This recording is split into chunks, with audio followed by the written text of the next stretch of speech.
hacer ahora es básicamente una experiencia que hemos vivido en estos tiempos del COVID, que seguramente cada uno de ustedes, desde donde está, ha podido pasar tal vez momentos muy difíciles, ¿no?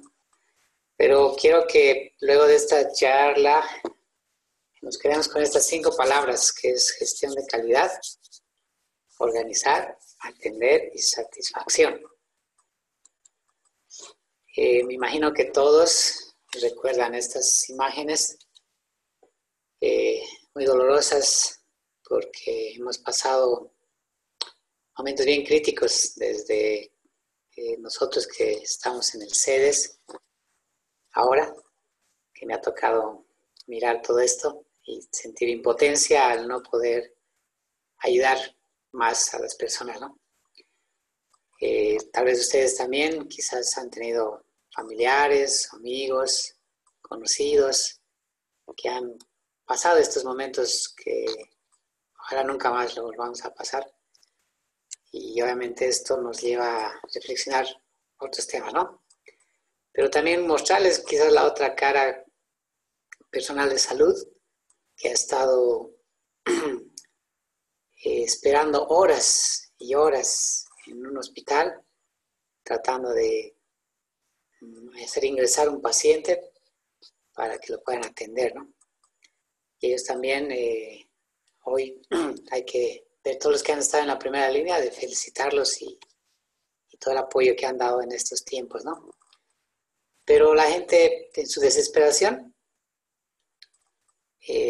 cuando no había atención en los centros de salud, se iba en lo que podía a los hospitales, ¿no? En taxis, a veces a pie, y trataban de ser atendidos, ¿no? A veces había filas, desesperación, mucha gente llorando, buscando que alguien le atienda porque obviamente la enfermedad ya había llegado. Y obviamente uno cuando piensa en esas cosas se pone a pensar que qué más se podía haber hecho, qué más podíamos haber realizado, ¿no? Y si ustedes en este momento se ponen a ver y analizar cuando hay una emergencia, ¿a quién llaman? Muchos me dirán al 110, si tienen algún número de algún hospital, pero ¿cuánto de eficiencia todavía nuestro sistema tiene? Ahí todavía seguimos débiles, ¿no? Y obviamente cuando llamamos a estos hospitales, en nuestra desesperación, posiblemente no nos van a atender de la forma rápida, porque tenemos todavía hospitales colapsados, nos falta camas, nos falta varias cosas, ¿no? Y en este tiempo del COVID es lo que se ha desnudado de todo el sistema de salud, que eso no es de este tiempo, es de hace mucho tiempo que no se ha atendido de la mejor manera al tema de salud. Y entiendo que ustedes, la mayoría son estudiantes de medicina, quizás algunos profesionales, que uno dice, ¿y cómo trabajo, no, en este sentido? ¿Qué hago yo para mejorar lo que va a venir? Si son estudiantes, están terminando la carrera, o donde ahora estoy, ¿cómo más puedo mejorar la atención, no? Y muchas veces los teléfonos no nos contestan y al final terminamos teniendo mayor riesgo de los pacientes o yendo a clínicas privadas, ¿no? Entonces, con estos antecedentes, que creo que es doloroso para muchos que hemos pasado estos momentos, pero también hemos aprendido, ¿no? Y eso es lo que quiero que podamos también llevarnos acá. Hemos aprendido que cuando un sistema de salud no está ordenado, hay un colapso, ¿no? Y les voy a poner esta imagen. Cuando ustedes miran esto, tal vez alguien dice, uy, qué desordenado, pero también alguien se puede poner a pensar, debe haber alguien que está con mucho trabajo. Seguro que tiene tanto trabajo que no le da tiempo a tener orden, ¿no? Y ahí está, ¿no? La persona que tiene mucho trabajo. Pero cuando hay desorden, y pónganse, nos pasa a nosotros que si hay un desorden en mi oficina, voy a decir, a ver dónde está el reporte de hace una semana, ya me va a costar encontrar porque seguramente está entre ese desorden, lo voy a encontrar, pero ya voy a perder tiempo, ¿no? Y ese tiempo es valioso muchas veces en la atención de los pacientes. Entonces, Una palabra clave que nosotros quiero dejarles a ustedes es este tema, ¿no? El orden. Y se llama 5 S. Lo ideal es llegar a una oficina en este estado, no son estas oficinas nuevitas, recién entregadas, sino es al llegar a la oficina, encontrar una oficina así, y al irse de la oficina, dejarlo así.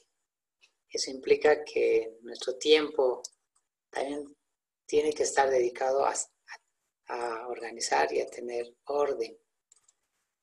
Y les pongo este ejemplo porque básicamente creo que si uno se imagina ahorita cada uno de ustedes su escritorio, donde tienes guardadas sus cositas, ¿qué cosas encuentra a veces? A veces tal vez encontramos llaves, bolígrafos, material de escritorio, papeles, todo lo que se nos ha ocurrido guardarlo, ¿no? En algunos casos hasta pancito tal vez. Y obviamente cuando uno busca algo, ya pierde el tiempo y nuevamente tal vez reniega, ¿no? Porque no tenemos orden. Esta es una experiencia japonesa que se llama 5 S y básicamente lo que hace esto es esto, ¿no? Con 5 pasos, que está en japonés, pero está en castellano, dice, lo primero es clasificar y seleccionar, lo segundo, organizar y ordenar, lo tercero es limpiar, lo cuarto es estandarizar, poner números o señalizar, y el quinto, mantener eso siempre. ¿Por qué les muestro esto en este tema de la atención domiciliaria? Porque en este tema del COVID había muchísimo desorden, ¿no? Si ustedes recuerdan, en las redes sociales salía que un medicamento era la salvación de esto, luego ha salido otros medicamentos, luego te decían que si haces esto te vas a curar, o no te vas a contagiar, y entre todo ese desorden la población ha hecho de todo. Quizás muchos han generado mayor riesgo, u otros han sido el otro extremo que se han provocado hasta intoxicaciones por tomar tanto medicamento, ¿no? Entonces, a raíz de esta metodología que les he mostrado, esta experiencia que hemos tenido desde el CEDES Cochabamba, ha sido muy interesante y quiero compartirles, ¿no? No ha sido fácil, seguro que ustedes, como muchas personas, han renegado, han protestado contra el CEDES, porque decían, si muere alguien, ¿culpa de quién? Del CEDES. No hay hospitales, ¿culpa de quién? Del CEDES. Pero desde que ha llegado la emergencia, todo el personal, una gran mayoría del personal ha tratado de buscar un orden y organizar, ¿no? Yo soy la persona que quizás he vivido esos momentos y tengo la satisfacción de contarles todo lo que se ha hecho, tal vez toda la otra cosa que no se mira, ¿no?, en las noticias y demás.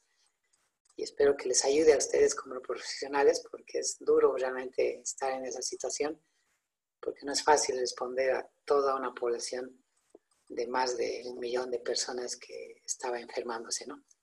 Entonces, estas 9 áreas que ustedes ven es lo que nos ha ayudado a hacer una atención domiciliaria, a hacer una atención que ha ayudado a muchas personas. Tenemos un centro de llamadas, que es el 168, que grábenselo porque eso no va a desaparecer por mucho tiempo. Tenemos unas brigadas de rastrillaje en domicilio, establecimientos de salud de primer nivel, ambulatorios, policlínicos, la seguridad social, establecimientos de salud integral de atención 24 horas, equipos de respuesta rápida de emergencia, hospitales de segundo y tercer nivel, públicos de la seguridad social y privados, hospitales COVID, que les hemos llamado, que en Cochabamba están el Salomón Klein, el sur, el norte, específicamente, y centros de aislamiento extrahospitalarios y atención en domicilio. Bueno, esta charla es básicamente la atención en domicilio, pero voy a hacerles desde todos los puntos de vista que hemos hecho para que la persona en su domicilio pueda brindar por estos actores. Esto es otro punto que también quisiera que lo graben. Sáquenle fotos si quieren ahora, porque luego van a verificar que hemos seguido este orden. La clasificación del ministerio nos ha clasificado en 3 fases, que es la fase 1, la fase 2 y la fase 3. Pero nosotros hemos un poco reclasificado en base a ese orden en esto, ¿no? Una fase 1, donde estaban personas asintomáticas, jóvenes o que en algún momento no tenían ninguna patología, que han estado en contacto directo con pacientes confirmados o eran confirmados. Una otra fase de la misma fase 1, o los asintomáticos, pero que estos sí tenían factores de riesgo, personas adultas, personas que tenían alguna enfermedad, pero que no han presentado síntomas para el COVID. La fase 1, que está en color amarillo, que son las de bajo riesgo. Y la fase 2, que lo dividimos en fase 2A y 2B, le hemos llamado alto riesgo del COVID, que eran los que presentaban ya mayor sintomatología, dificultad respiratoria o una historia de fiebre que obviamente le estaba complicando ya el estado de la vida. Y la fase 3, el alto riesgo de COVID, que esta persona ya era súper complicada, con dificultad respiratoria y obviamente sí necesitaba oxígeno, digamos, continuo, ¿no? Bueno, eso es lo del COVID, pero también nosotros como sistema de salud, lo que no salía en las noticias, también teníamos pacientes no COVID. Y había pacientes accidentes, había pacientes con problemas abdominales, cirugías, toda una serie de complicaciones, como ven en esta imagen, donde necesitamos también priorizar. Y obviamente nuestro sistema de salud estaba colapsado, entonces mucha gente hasta tenía miedo a ir a los hospitales y obviamente se estaba aguantando y eso generaba mayor complicación, ¿no? Este esquema básicamente es lo que nosotros hemos manejado para el COVID. Si ustedes me siguen, las personas podían tener acceso a través del 168 o al 814-2200 o a un centro de salud y se hacía un triaje inicial a través de una llamada donde ya veíamos los síntomas, signos que tenía el paciente. Si considerábamos que había sintomatología relacionada al COVID, se mandaba una brigada móvil. Al inicio eran pocos casos y mandábamos de forma rápida, pero luego ya se complicaba más y al final ya solamente los casos más graves se mandaban, ¿no? Pero que es importante que conozcan esto porque esta evaluación de luego esta brigada nos permitía, si ellos cumplían, que eran casos sospechosos, en ese momento definir si era una enfermedad moderada grave, o sea, la fase 3, o era una enfermedad entre leve, que era la fase 1 y la fase 2, y ver cuál es la conducta, ¿no? Se hacía la toma de muestra para confirmar la enfermedad, y luego si nos confirmaban, entonces ya teníamos, según los colores que han visto, dónde tenían que ir, ¿no? Si era la fase 1, teníamos los centros de aislamiento o que se quede en domicilio. Pero si era ya amarillo, estaban nuestras salas de los hospitales. Y el rojo, obviamente, los hospitales COVID, ¿no? Y bueno, si la persona acudía al establecimiento, en la misma lógica, hacía ese mismo ciclo, solo que desde el establecimiento de salud. Y esto es el flujo de ya cuando definíamos que tenía que ir a un hospital, entonces se hacía una referencia y los hospitales COVID tenían esta clasificación. Una hospitalización transitoria mientras estaba el paciente esperando su confirmación de laboratorio. En algún momento, para evitar los contagios, había salas para personas que no tenían síntomas, había otras salas para enfermedades con factores de riesgo y otras salas ya para terapia o con sintomatología más grave. Que en algún momento también se han ido liberando estos lugares porque al final nuestros hospitales COVID solo tenían para estos casos graves, ¿no?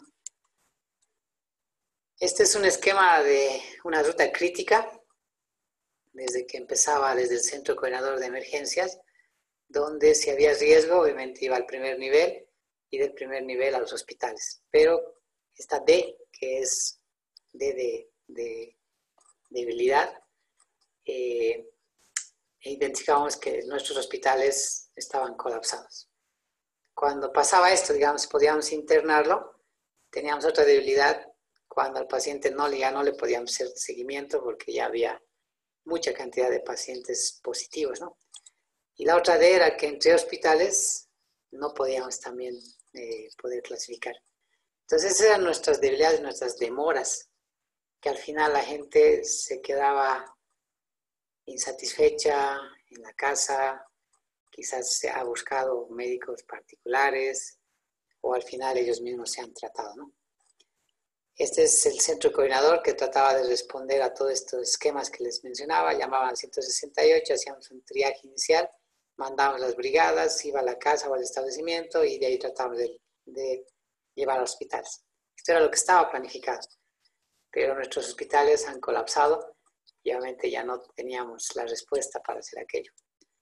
Esto es el C4 que llamamos. Teníamos ahí, o tenemos todavía, una gran cantidad de personas que hemos llegado a tener 80 personas que trabajaban allá, en turnos más o menos de 30 personas, tratando de responder a las llamadas porque ya nuestros primeros niveles estaban colapsados y obviamente llevar a los hospitales era un tema crítico. Y ahí nació esta plataforma digital de integración que se llama Salud Cochabamba, que es un aplicativo que lo pueden descargar entrando al Play Store, se llama Salud Cochabamba, y si no lo han hecho les invito a que lo hagan porque es importante que lo conozcan. ¿Y esto en qué nos ha ayudado a hacer la atención domiciliaria de forma ya en línea, ¿no? Hemos tratado de unir a la población, a nuestro centro de llamadas, a los hospitales de primer nivel, los laboratorios y nuestras brigadas. ¿Cómo funcionaba? El usuario se descargaba este aplicativo, que básicamente es gratuito, tanto para iOS, o sea, los que tienen Apple, o los Android, ¿no? ¿Qué hacía la persona? Básicamente registraba sus datos personales, de qué lugar es, y al final se puede hacer una autoevaluación. Esta autoevaluación tenía 5 preguntas claves: si estuvo de viaje o en contacto directo con una persona enferma con COVID, si tenía alguno de los síntomas o molestias como tos seca, dolor de garganta, dolor muscular, dolor de cabeza, dolor articular, rinorrea, pérdida de capacidad para percibir sabores y olores. Entonces ponía sí o no, cualquiera de esos síntomas. Si tenía la fiebre o una historia de fiebre, si tenía dificultad respiratoria y si tiene alguno de los siguientes antecedentes o factores, como mayor de 65 años, factores de riesgo, enfermedades como diabetes, hipertensión arterial, enfermedades cardíacas, enfermedades respiratorias crónicas o cáncer.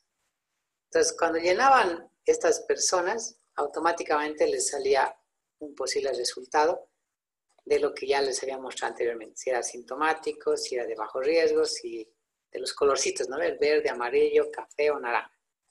Entonces, aquí no hay alto riesgo de COVID complicado y ahí le decía, usted será derivado a una consulta con un médico. Entonces, nuestro sistema captaba a esos pacientes y nosotros le llamábamos. Le llamábamos y empezábamos a confirmar la sintomatología que ellos ya habían colocado. Como ustedes ven en esta imagen, está toda la sintomatología del COVID, ya pero especificando ya con médicos o personal que nos ayuda en salud para poder llenar toda esta información. Y el sistema nos volvía a clasificar si realmente era alto riesgo complicado. ¿Qué hacíamos en estos casos si era complicado? Básicamente derivábamos a un equipo de respuesta rápida, los visitaban, al principio todos iban a su casa, pero ya luego los críticos eran los de la prioridad, ¿no? Y ahí veíamos un vacío, ¿no? Mucha gente no tenía la atención necesaria. Ese equipo de respuesta rápida volvía a evaluarlos, ya pero mirando al paciente, confirmando la sintomatología que más allá les voy a mostrar cómo es hecho el tratamiento. Luego se hacía la toma de muestra, en ese momento el PCR, se iba a un laboratorio y si ameritaba la hospitalización, entonces se llevaba a un hospital.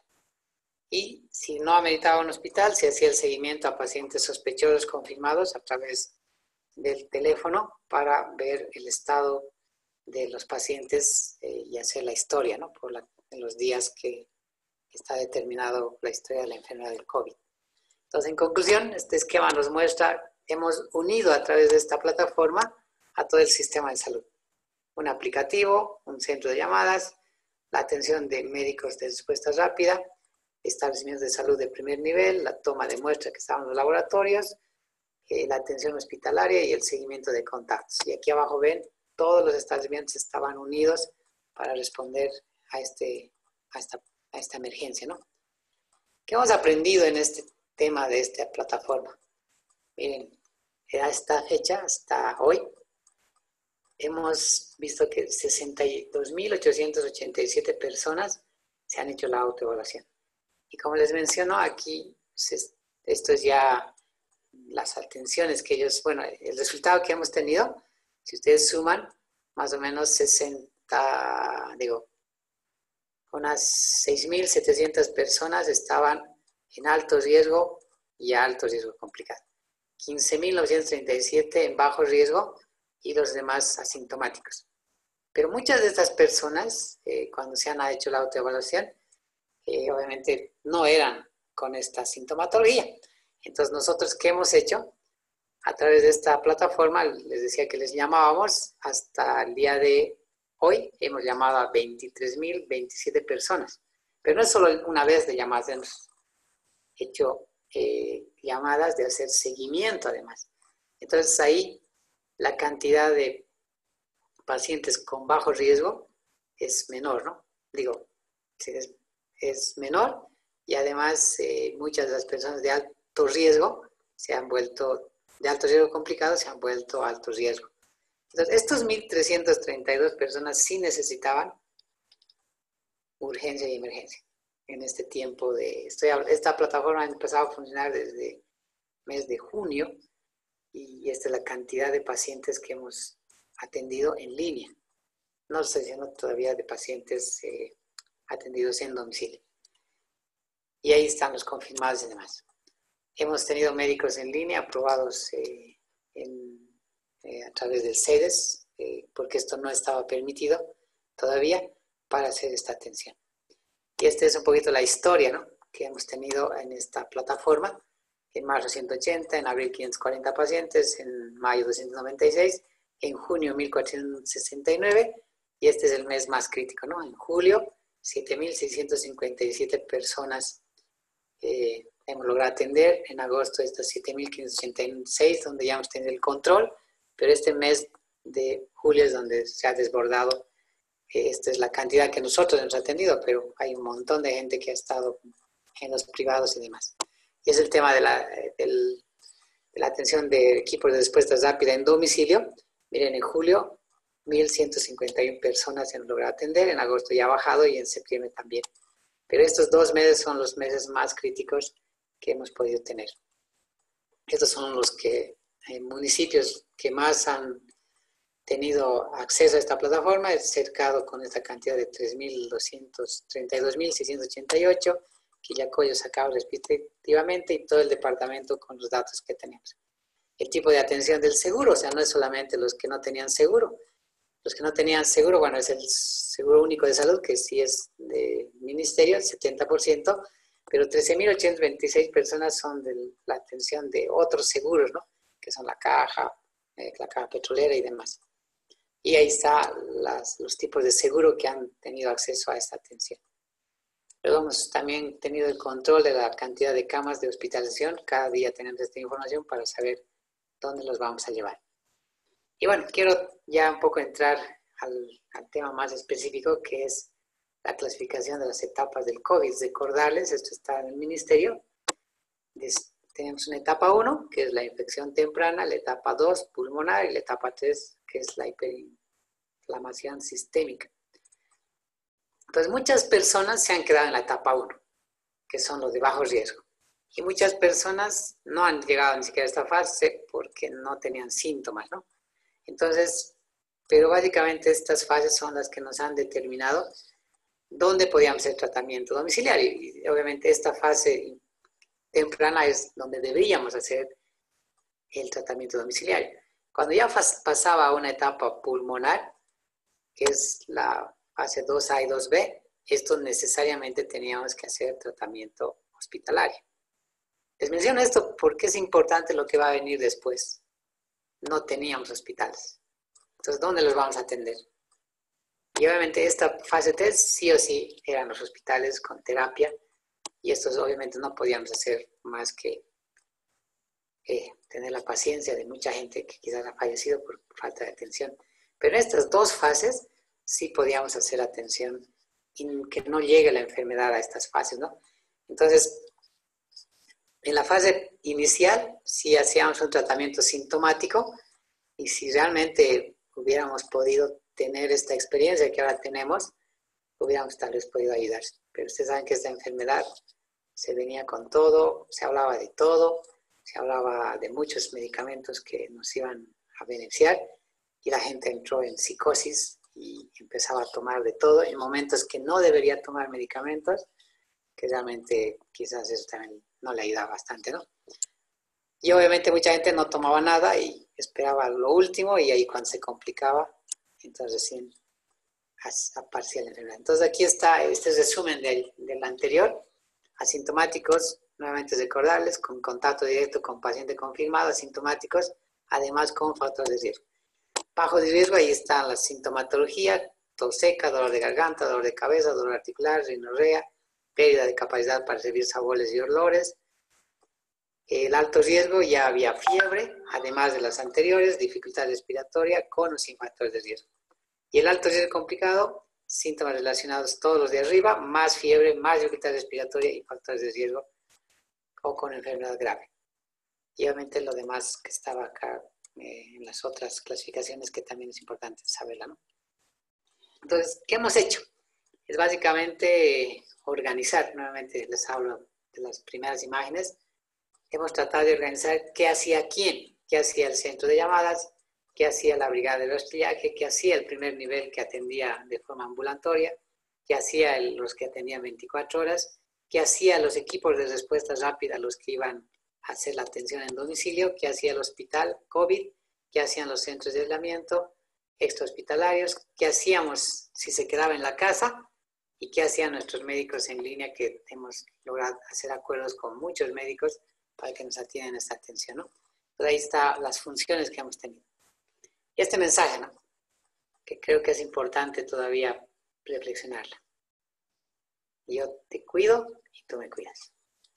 Hoy en día se recuerda a muchos médicos que han fallecido porque quizás o no se han cuidado, o mucha gente no les ha cuidado, porque obviamente estaban en un tema de riesgo, ¿no? Y básicamente esto tal vez muchos esperan más allá de qué medicamentos habrán utilizado, pero creo que lo más importante en este tema de la pandemia es las prácticas de autocuidado y prevención. El uso de barbijo, el uso del distanciamiento, la no conglomeración de personas, el lavado de manos, que eso ya lo sabíamos, eso no era nuevo. Pero lamentablemente, porque no hemos hecho esto, porque no tenemos el hábito, mucha gente ha fallecido, ¿no? Y es penoso porque realmente parece tan sencillo, pero es tan difícil de cumplirlo. Y por eso es que cuando ya hemos empezado a ver este tema, aquí ya nos muestra en la fase inicial qué es lo que debería hacer cada uno. Por ejemplo, el centro de llamadas orienta al usuario volver a llamar al 168 a la presencia de algunos síntomas. Enseñar a llenar el aplicativo Salud Cochabamba y orientar para hacer la realización del aislamiento domiciliario. Esta persona, si tiene las condiciones de hacer un aislamiento domiciliario, tendría que hacerlo. Pero ya recién en julio hemos tenido, bueno, en el cercado, los centros de aislamiento como la Feicobol o la Costanera, para llevarlos allá, ¿no? Pero cuando ya teníamos habilitados, mucha gente no quería ir, ¿no? Y mucha gente no ha ido, ha preferido estar en su casa, contagiar en su casa y llevarse acá. Las brigadas de rastrillaje, lo que tal vez ustedes han visto, esto solamente como dato, hemos llegado a atender aproximadamente unas 100,000 familias y más o menos unas 400,000 personas han sido las beneficiadas de la atención de estas personas que han ido casa por casa a llenar la información, ¿no? ¿Y qué hacían ellos? Orientaban a los usuarios, llamar al 168 si tenían algunos síntomas, enseñar a llenar el app, derivar un supervisor del establecimiento para ver su valoración si era confirmado y orientar acciones de prevención y promoción. Básicamente, el estadio de salud hacía algo similar, el de 24 horas también, y iniciaba algún tratamiento preventivo, ¿no? Luego vamos a ver qué tratamiento. El equipo de respuestas rápidas, si se encontraba, era derivar a algún establecimiento de salud porque no tenía síntomas graves. Los hospitales de segundo y tercer nivel de la misma manera. Entonces esto era lo que cada actor debería hacer. Y aquí viene lo de la fase 2A. Entonces ya estas personas tenían sintomatología. Entonces, ¿qué hacía el centro de llamadas? Derivaba a un establecimiento de salud de primer nivel y aquí tenemos, derivaba a un médico en línea para hacer un tratamiento ambulatorio. El de rastrillaje ya animaba a que haga también, si aparecía más síntomas, 168, y también había un supervisor ahí que confirmaba ese tratamiento. Ese supervisor iniciaba tratamiento. Luego vamos a ver qué tratamiento. El establecimiento de salud de la misma manera, ya se hacían las pruebas rápidas o las pruebas del PCR para confirmar, igual de la manera los establecimientos de primer nivel. El equipo de respuesta rápida también derivaba al establecimiento para hacer aquello. Y así, esto ven que esta es la fase 2A donde había síntomas. La fase ya de alto riesgo, entonces también veíamos que ya aquí sí se derivaba al equipo de respuesta rápida y el equipo de respuesta rápida iba a la casa, valoraba si ese paciente necesitaba hospitalización o, digamos, solamente se podía quedar en la casa o a un centro de aislamiento, que eso es lo más importante ahorita. Y obviamente esa fase 3, de hecho, si confirmaban era llevarlo a un hospital, porque este paciente sí necesitaba atención hospitalaria. Bueno, aquí está lo mismo, si encontramos pacientes confirmados, hacíamos la clasificación esta que les decía, de asintomáticos y demás, ¿no? Los casos confirmados, muertes, también había un procedimiento cuando encontrábamos ya sea en la calle, en su domicilio o en los hospitales. Y aquí está el esquema de prevención, promoción y tratamiento. ¿Qué hacíamos con el paciente asintomático? El tema de promoción, lo que les mencionaba. Estas 4 cosas que yo les pido, todavía hay que enseñar, hay que ver dónde seguimos practicando. Y si hoy la mayoría de la gente haría estas 4 cosas, las enfermedades, el rebrote que estamos esperando, no va a ser tan duro, ¿no? Pero si ustedes salen a la calle, si ustedes tal vez hasta entre los amigos, entre los jóvenes, dicen, pero yo no me voy a enfermar, pero va a llevar la enfermedad a su casa y si no tiene todas las medidas en su casa, obviamente va a provocar mayor riesgo, ¿no? Y aquí está el tema del distanciamiento, aislamiento domiciliario, las cosas que debería hacer y los 14 días de quedarse en casa. El tema de prevención, y aquí viene el tema de la inmunidad, ¿no? El tema parte de que si nosotros o la mayor cantidad de personas estuviera saludable, la enfermedad va a pasar como un resfrío. Pero hemos encontrado que muchas de las personas que se han complicado son las que tienen problemas de patologías de base, el tema de una mala alimentación, ahí dice higiene del sueño, no duermen bien, duermen horas, no toman líquidos, no toman vitaminas, más comida chatarra, y obviamente eso nos lleva a personas que tienen obesidad, debilidad, anemia. Todas esas personas, quizás hasta jóvenes, se han enfermado porque no han cuidado de este tema. Entonces, trabajar esto en domicilio es clave, ¿no? Y obviamente aquí sí se ha incorporado la ivermectina como un tratamiento preventivo. Hay mucha controversia con esto, pero el CEDES Cochabamba sí ha permitido que se le pueda brindar esta atención, ¿no? Y ahí están las dosis en las cuales se podía utilizar el tema de la ivermectina. Estos son el tratamiento con las personas ya asintomáticas, pero con factores de riesgo. ¿Qué es la diferencia, no? Es que a estos pacientes, además de lo que mencionamos anteriormente, era brindarles la atención ya específica, si era un paciente diabético, que siga tomando el medicamento que tiene que tomar, si es un paciente cardíaco, entonces tratar de evitar que se puedan hacer complicaciones, digamos, con el tratamiento que era preventivo necesariamente. Y aquí viene el tratamiento específicamente en su domicilio. El uso del paracetamol cada 8 horas, el ibuprofeno cada 8 horas. En algún momento se ha visto también la idea de, ya según criterio médico, como dice, la utilización de la indometacina como un antiinflamatorio, los antigripales que también podían servir. Pero aquí hay algo, ¿no?, que nos llamaba mucho la atención. No sé si ustedes han tenido en las redes sociales, salió un tratamiento de la caja, donde estaba todo este esquema, y ahí yo miraba en las farmacias, la gente iba desesperada de comprar todos los medicamentos, pero en la farmacia no les decía que este tratamiento es sintomático. O sea, si uno tiene fiebre, está bien el paracetamol, pero si uno tiene fiebre y además dolor de garganta, no es el paracetamol, porque el paracetamol no le va a ayudar a disminuir la inflamación. Entonces ahí viene el ibuprofeno. Pero mucha gente se tomó paracetamol, ibuprofeno, ácido acetilsalicílico, antigripal, y abajo no está antibiótico, estaba la acitromicina, utilizaban la acitromicina con levofloxacina. O sea, todas las personas decían, esto me ha hecho bien, y se tomaban como pipocas los medicamentos.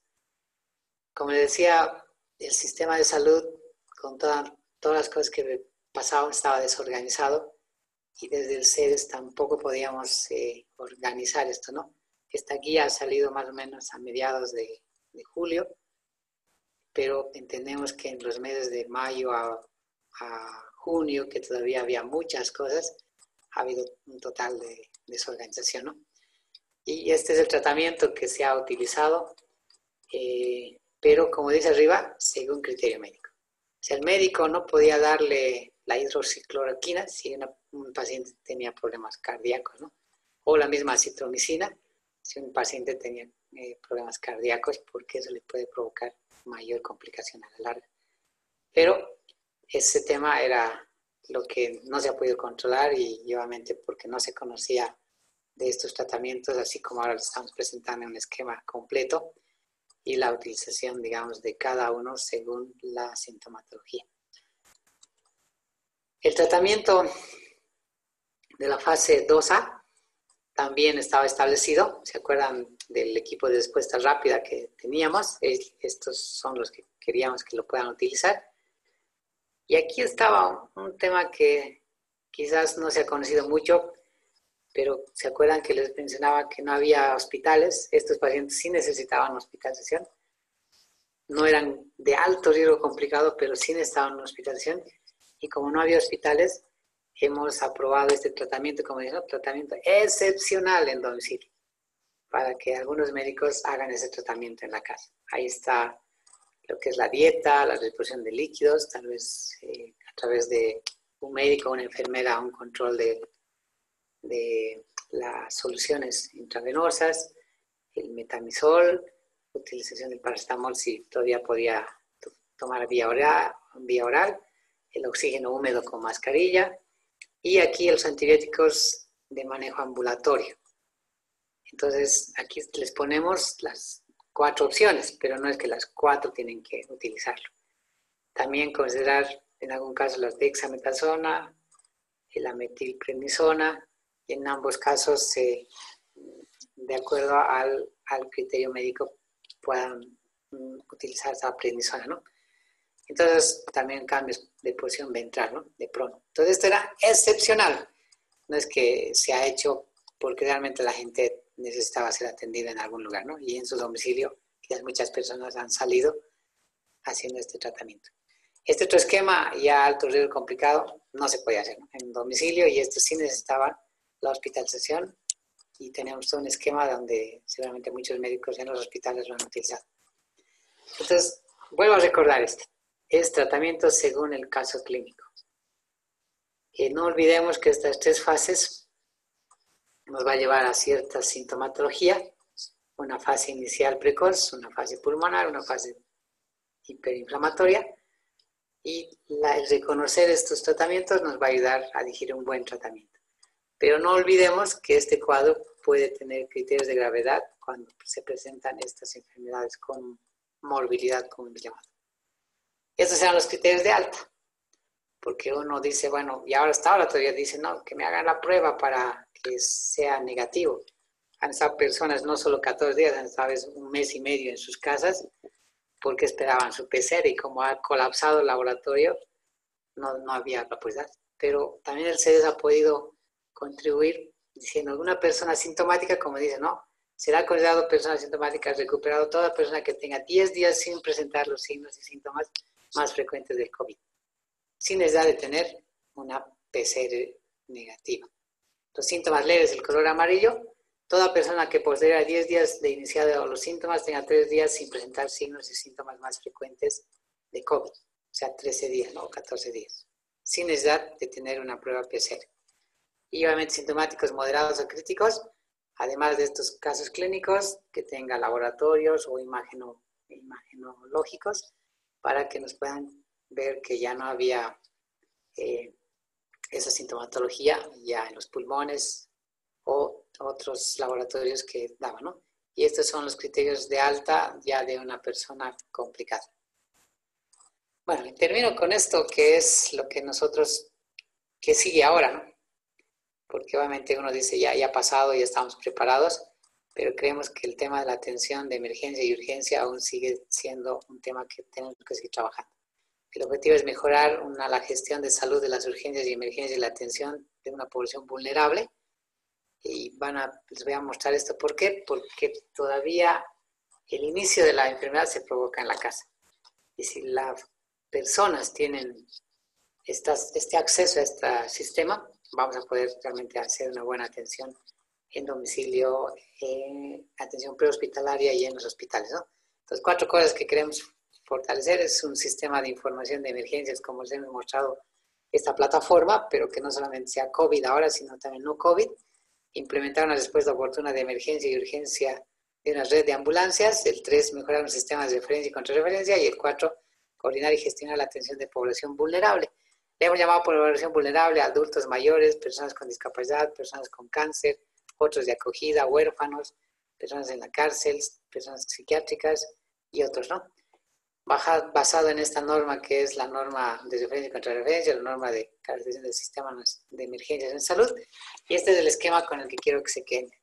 Si una persona de la población llama al 168, vamos a hacerle un triaje del COVID y no COVID, y si en cualquiera de estos se clasifica y es alto riesgo, vamos a poder derivar una red de ambulancias de la seguridad social, como de los públicos, y como de algunas de convenio como el SAR o la Cruz Roja, va a ir al lugar de hechos o al establecimiento de salud que lo esté solicitando y va a ir a los hospitales.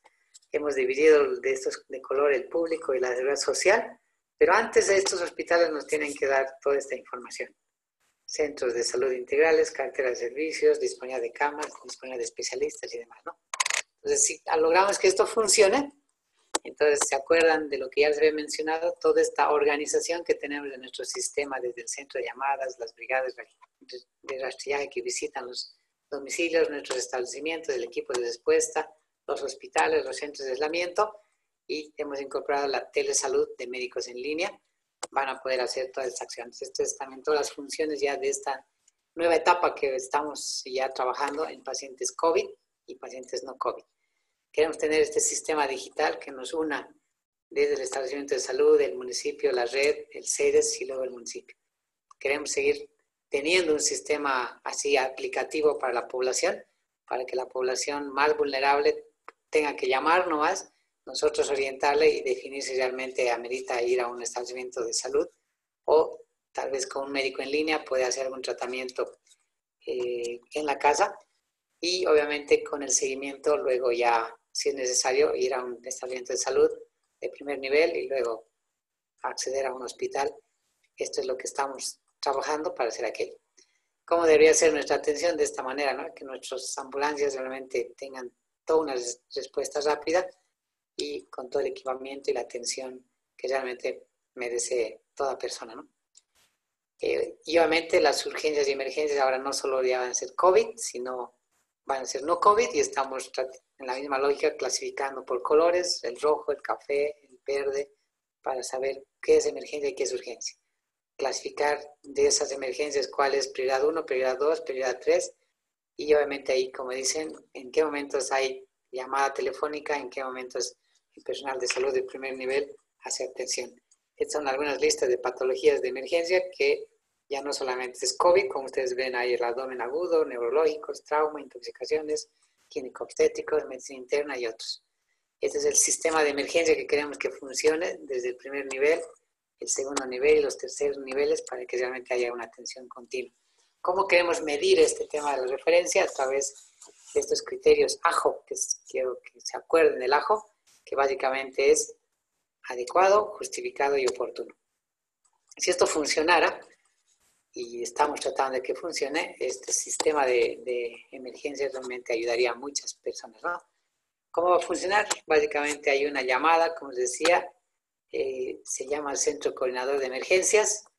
Este centro coordinador ya, como veían en el esquema anterior, va a gestionar para que vaya a un hospital y dentro de ese hospital se va a hacer toda la atención respectiva y vamos a ir midiendo qué pacientes han sido atendidos con calidad en los criterios AJO y cuáles no, ¿no?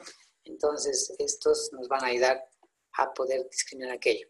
Lo mismo van a hacer si un establecimiento de salud necesita, un primer nivel necesita esta referencia, hacer ese mismo esquema como ustedes ven en este esquema, que solamente es desde un primer nivel que necesita referir a un hospital.